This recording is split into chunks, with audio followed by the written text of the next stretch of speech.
گێڕانەوەی بەخشندەیی و دڵفراوانی مامە جەمالی حەکیم ئاغامان بۆ باز دەکات.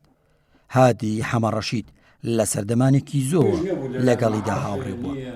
باسی ئەوە دەکات جەمالی حەکیم ئاغا هیچ کات سەروەت و سامان و پلە و پایی لەلاگرنگ نەبووە، هەمیشە کوردایەتی لە سەر و هەموو شتێکەوە داناوە. ژمەگەی ناوشار بووە کە بۆ چۆتە دەرەوە لە شۆڕشی ئەیلوولە، ئەخیر کە ڕەتەکەشی لە شۆڕشی نوێ من بردمە دەرەوە ساڵی 79 بۆ 80 لەسەر ئەمری مام جەلال وتم جەمال ئاغا تۆ ئەڕێیتە دەرەوانێ ئەی مەڵک و ماڵ و وتی من مام جەلال ئەمری پێ کردوم لەبەر ئەوە سەروەت و سامان لای من وێم نییە، هەرچیەکم هەیە بۆ میلەتی کووردە، ڕۆژە لە ڕۆژان ئەگەر مام وەریە گرمەوە نەژمام ئەوە حسابی کووردایە بۆ کووردە. مامە جەمالی حەکیم ئاغا لە سەرکردا دیارەکانی یەکێتی نیشتیمانی کوردستان بوو. لە چەندین قۆناغی جیاجیادا خزمەتی گەورەی باشۆڕش و نەتەوەکەی کردووە.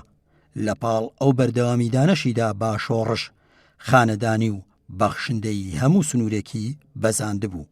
خانۆی کە هەشی بوو خانۆکەی تەبەڕۆع کرد بۆ دایرەی سەحە لەبەر ئەوەی کەوا جەمال ئاغا ئیسپاتی کرد کە نە پلە و پایەی ئەوێ مەحەل عیلم ئەندامی مەکتەبی سیاسی بووە، ئەندامی مەسوولی دادگای حکومەت هێرێمی کوردستان بووە، لەبەر ئەوە سوعادی خوشیشی خانوویەکی لە گردەکەی عەلی ناجی هەر تەبەڕۆع کرد بۆ تەربیەی سلێمانی چووکە خۆی مامۆستا بوو. ئیتر جەمال ئاغا قەت پلە و پایە و پارەی لا مەطلەب نەبووە، بەڵام هەرچێکی هەبووە حەزیە کرد بۆ دەعوەت و بۆوانە. یەکێک لە شەهامەتەکانی جەمال ئاغا بیناسیە و نەیناسیایە ئەچوو بۆ تەعزیە لە شاری سلێمانیە، پیاوێکی کۆمەڵایەتی نیشتیمان پەروەری بەخشندە بوو. ناو ناوبانگی جەمالی حەکیم ئاغا بۆ هەمیشە لە لاپەڕەگەشەکانی مێژووی شاری سلێمانیدا دەنووسرێتەوە.